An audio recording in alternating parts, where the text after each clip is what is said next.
Hello students, how to organisms reproduce chapter में हम human reproduction पढ़ रहे हैं और लास्ट लेक्चर में हमने कंप्लीट किया था फीमेल रिप्रोडक्टिव सिस्टम, उसके पार्ट्स और फंक्शंस। ओके, पार्ट्स और उनके फंक्शंस मैंने लिखवाए थे, डायग्राम दिया था। तो जिसने नहीं बनाया है वो पहले डायग्राम बनाए और उसके बाद नेक्स्ट हेडिंग होगी मेंस्ट्रुअल साइकिल। ठीक है, तो मेंस्ट्रुअल साइकिल को यहाँ पर समझेंगे। दो अलग अलग कंडीशंस में मेंस्ट्रुअल साइकिल फीमेल्स में एग सेल के प्रोडक्शन के लिए होती है। इसमें 28 से 30 डेज लगते हैं। जब तक एग सेल का फर्टिलाइजेशन फीमेल रिप्रोडक्टिव सिस्टम में नहीं होता है, फीमेल में मेंस्ट्रुअल साइकिल चलती रहती है हर एक मंथ। और जब फर्टिलाइजेशन हो जाता है तो मेंस्ट्रुअल साइकिल 9 से ज्यादा महीने के लिए रुक जाती है, जब तक कि एम्ब्रियो डेवलपमेंट चलेगा। ठीक है, तो नॉर्मल कंडीशन में जिसमें फीमेल्स में मेंस्ट्रुअल साइकिल होता है, उसके क्या क्या इवेंट्स है वो यहाँ पर हम डिटेल में पढ़ रहे हैं। तो फीमेल रिप्रोडक्टिव सिस्टम्स में एक्सटर्नल जेनिटलिया तो था वेजाइना, उसके जस्ट अबव था सर्विक्स। ये पार्ट जहां पर कंप्लीट एम्ब्रियो डेवलपमेंट होगा उसको बोलते हैं यूटेरस। यहां से बनती है एग सेल, ये है ओवेरी। और यूटेरस से ओवरी के बीच जो ये ट्यूब है, इसको फैलोपियन ट्यूब या ओविडक्ट बोलते हैं। ठीक है, ये सारे पार्ट्स हैं। तो मेंस्ट्रुअल साइकिल क्या है? The series of cyclic changes that occur in female reproductive system during 28 days to form an egg cell. Female reproductive system में 28 से 30 डेज के बीच में जो इवेंट्स होते हैं एक एग सेल प्रोड्यूस करने के लिए, उसको बोलते हैं मेंस्ट्रुअल साइकिल।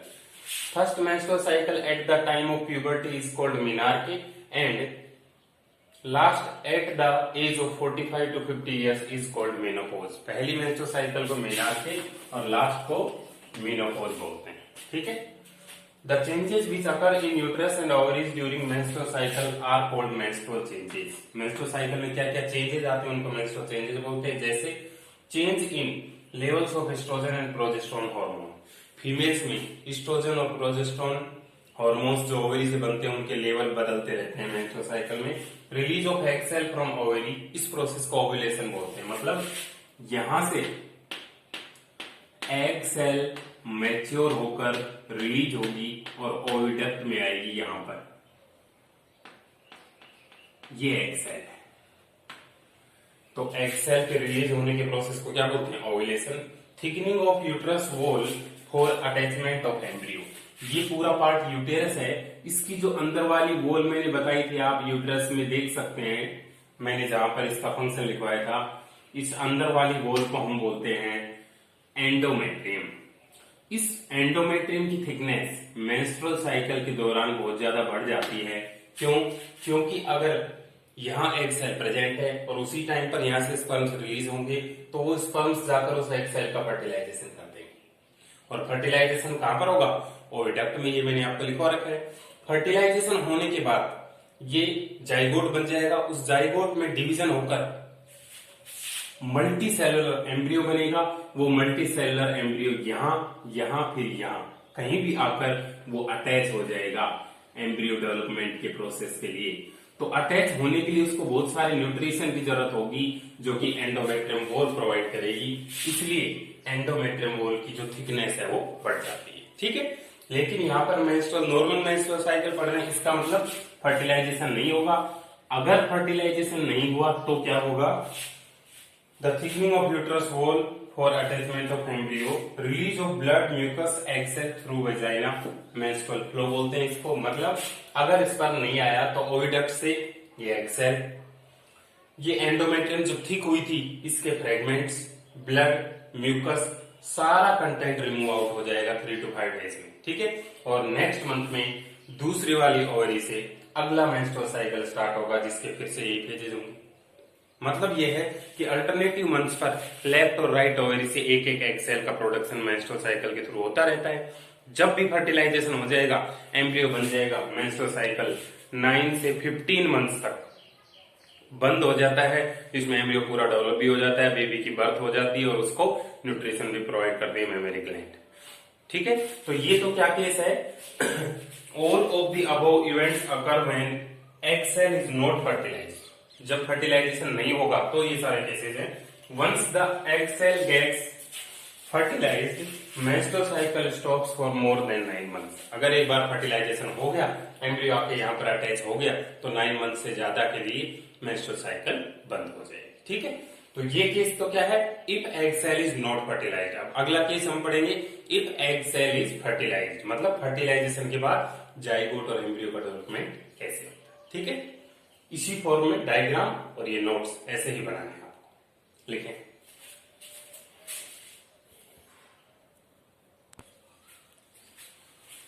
नेक्स्ट टॉपिक है प्रेगनेंसी एंड एम्ब्रियो डेवलपमेंट।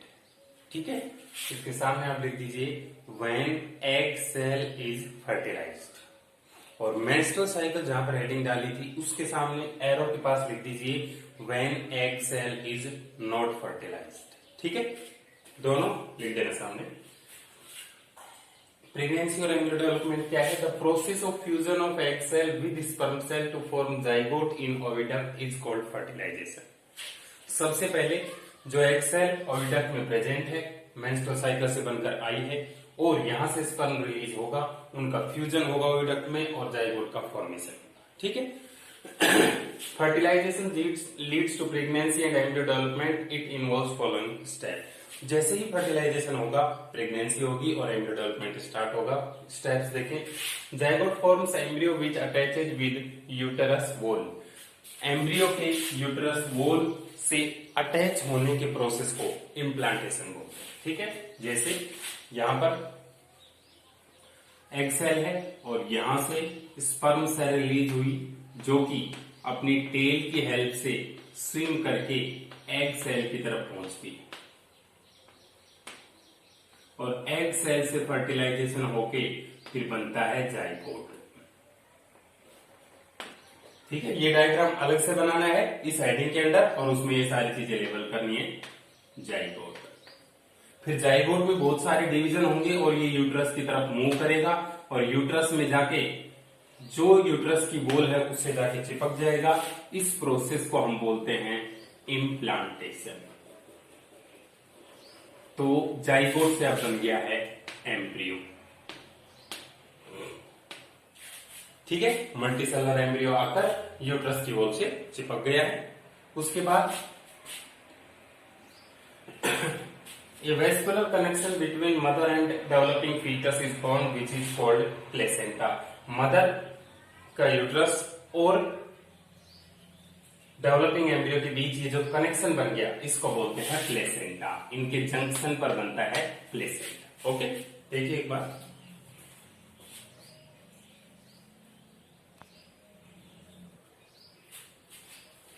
जैसे ये यूट्रस की वॉल है और उससे आकर ये एम्ब्रियो से जुड़ गया, तो इस जंक्शन को बोलते हैं प्लेसेंटा। इस प्लेसेंटा के फॉर्मेशन के प्रोसेस को placentation. Placenta performs following functions: transport of glucose and other nutrients to foetus. Mother के ब्लड से फीटस के ब्लड में ग्लूकोज और भी न्यूट्रिएंट्स को ट्रांसपोर्ट करता है, लेकिन कभी भी मदर के ब्लड से, मदर का ब्लड फीटस के ब्लड में कभी भी मिक्स नहीं होता है। Exchange of respiratory gases between mother and foetus. Foetus में रेस्पिरेशन के बाद CO2 निकलेगी, उसको रिमूव करना और ऑक्सीजन को ऐड करना, ये भी प्लेसेंटा का काम है। Removal of metabolic waste from foetus body. Foetus की बॉडी में मेटाबॉलिक वेस्ट जैसे यूरिया बनता है, उसको रिमूव करने का काम भी प्लेसेंटा का है। 3 हो गए। ठीक है, वेस्कुलर कनेक्शन का मतलब होता है जिसमें ब्लड फ्लो होता है, लेकिन कभी भी ब्लड मिक्स नहीं होता है। Next, various organs and organ systems are formed in foetus. Foetus पहले जाइगोट था, फिर एम्ब्रियो बना, एम्ब्रियो से फीटस। फीटस वो कंडीशन होती है जब उसमें ऑर्गन बनना स्टार्ट हो जाते हैं। हार्ट फॉर्म्ड फर्स्टली, सबसे पहले बनने वाला ऑर्गन जो है वो हार्ट होता है। The fully developed foetus comes out of uterus.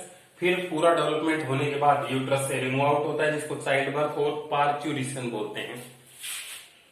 ठीक है, तो पार्च्यूरेशन से कंप्लीट डेवलप्ड बेबी बाहर आएगा। The time period between fertilisation to child birth is called gestation period. It is 9 months for humans.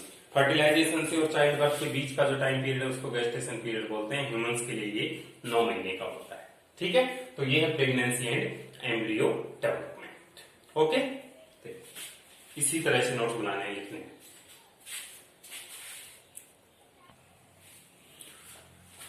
उसके बाद एक क्वेश्चन लिखें, how is placenta formed, how it is different from umbilical cord.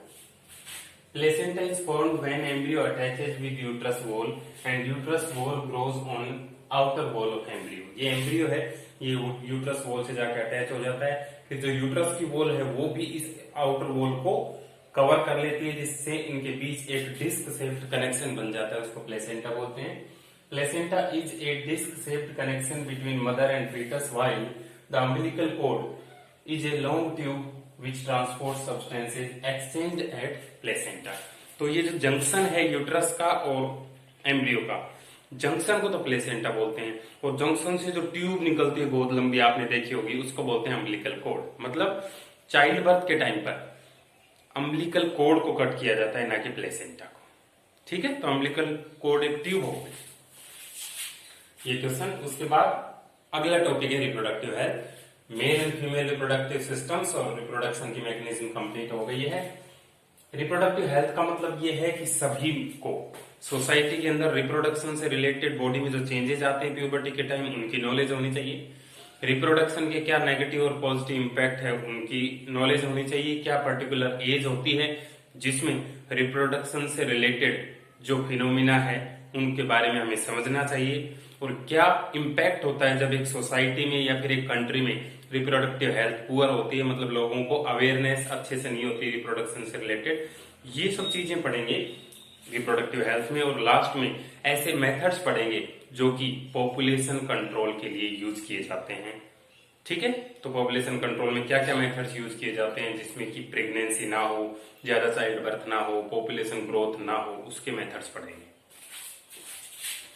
Reproductive health की definition, it is the wellbeing of an individual in all reproduction related aspects. Reproduction related aspects में well है तो वो एक good reproductive health होगी।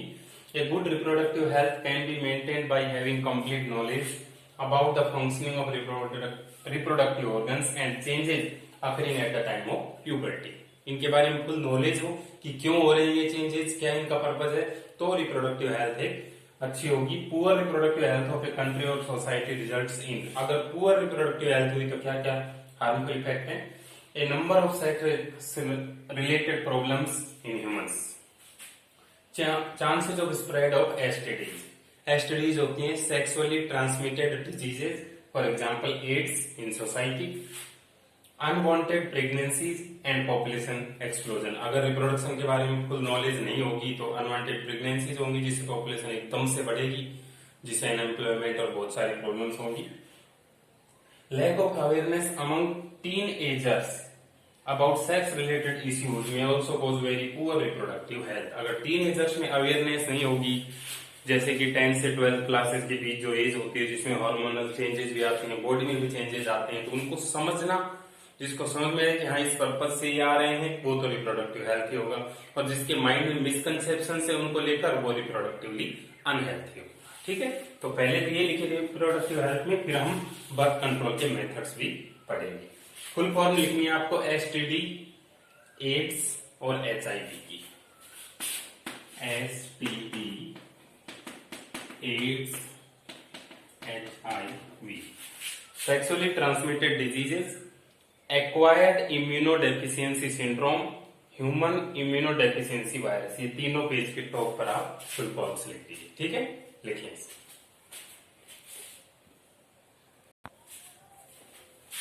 Population control, the increase in human population has put tremendous strain on the available resources. The only long term solution to the problem is population control. Population को control करना ही एक solution है, बाकी कोई solution नहीं है। Population control means adopting birth control devices. Unwanted pregnancies को प्रिवेंट करने के लिए कुछ डिवाइसेज जो यूज की जाती है होती हैं बर्थ कंट्रोल डिवाइसेज, जिससे फैमिली प्लानिंग होती है। फैमिली प्लानिंग का मतलब 2 चिल्ड्रन के बीच गैप देना और नंबर ऑफ चिल्ड्रन कम से कम 1 या 2 ही रखना, इसको बोलते हैं फैमिली प्लानिंग। तो वो जरूरी है, वो कैसे की जा सकती है, बर्थ कंट्रोल मेथड्स या कॉन्ट्रासेप्टिव मेथड्स, जो कि मेनली 2 टाइप के होते हैं। टेम्पोरेरी, जो कि जब डिवाइस यूज की जाएगी तो प्रेगनेंसी नहीं होगी, और जब डिवाइस यूज नहीं की जाएगी तो प्रेगनेंसी हो जाएगी। ये 2 चिल्ड्रन में गैप देने के लिए ज्यादा यूज की जाती हैं। परमानेंट मेथड्स में एक बार ये बर्थ कंट्रोल मेथड अप्लाई होने के बाद दोबारा से ये रिवर्सिबल नहीं है, इसमें चाइल्ड वर्क कभी भी नहीं होगी। इसको नॉर्मली नसबंदी भी बोलते हैं, मेल्स में वैसेक्टोमी बोलते हैं इसको, और फीमेल्स में ट्यूबेक्टोमी। वास्ट डिफरेंस को कट करते हैं मेल्स में, इसलिए वैसेक्टोमी। फैलोपियन ट्यूब को कट करते हैं सर्जिकली, इसलिए ट्यूबेक्टोमी। ठीक है, ये परमानेंट मेथड है, इनको डिटेल में मैं समझाऊंगा अभी इसके बाद। 3 मेथड है बैरियर मेथड्स में, कॉन्डम्स और डायफ्राम्स जो सबसे ज्यादा यूज किए जाते हैं।